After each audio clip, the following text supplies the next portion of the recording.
The Quick Selection tool is a giant leap forward in making selections of real-life objects. In fact, it's downright awesome. Let's open up an image. We'll go back to our Chapter 4 folder, and this time we'll open up the image titled Quick Select. I'm going to hit F to go into full screen mode. I'm going to do Fit to Screen with Command 0 on the Mac, Control 0 on the PC, just to get the image size a little bigger. And we're going to go to our Tools panel and locate the Quick Selection tool. It's this brush with the little selection spilling around it. The shortcut for that tool is the letter W. Now I've got a brush size selected, but it is very small. You can see that as my cursor is over the screen, basically I just see 4 points. If I go up to the options bar and click on the brush size options, I can drag the size. Here it's at 15. I can make it much larger. Now that's one way to change the brush size. Here you can see I've got a bigger brush, but it's still too small. What I'm going to recommend is a shortcut to change the size of the brush. On your keyboard you have left and right bracket keys. If you press the right bracket key repeatedly, you continuously increase the brush size. If you press the left bracket key, you reduce the size of the brush. The beauty of this method is that you can actually see the size of the brush as you're adjusting it. Also in the options panel, I want you to make sure that you have this auto enhance box checked.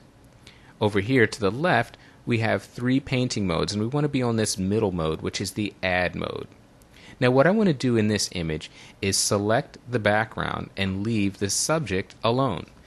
With the Quick Selection tool, all you have to do is start painting. I'm going to simply paint over this background area starting on the sky, and look at that, already it selected the sky and left our subject virtually untouched. I'm going to come down here to finish.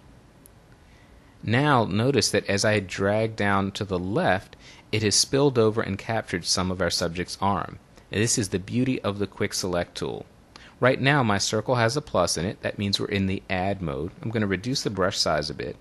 And if I hold down the Option key on the Mac, Alt key on the PC, that plus changes to a minus. This is going to subtract from our selection. So now I just paint over the area that was included by mistake.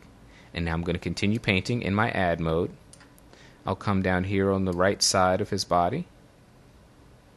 And I'm going to zoom in to make sure I get this area as well. My brush size is much too big for that. And again, I'm reducing the brush size by repeatedly pressing the left bracket key. This is a much better size here. I'm going to come in.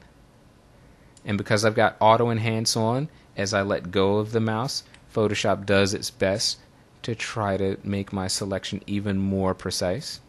That looks pretty good. I'll try to get this one little spot up here in the top.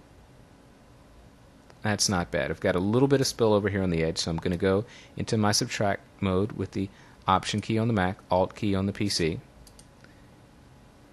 And that looks pretty good. One last area down in the bottom that I want to get to. I'll paint in here with a little bit bigger brush size. And finally, this last area of green. But I'll take out some of this. I think this is part of the chair he's sitting on. Looks pretty good.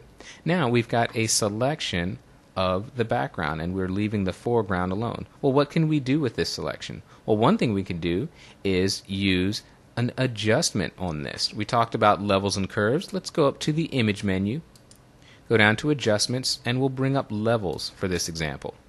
Now because I have selected an area, in this case the background, any adjustment tool that I use in Photoshop is going to be restricted to that selection. So if I grab this slider in the middle and drag it to the right, you can see that I'm darkening the background significantly, but my subject in the foreground is being left completely alone. The Quick Selection tool is going to quickly become your very best friend when it's time to make complex selections.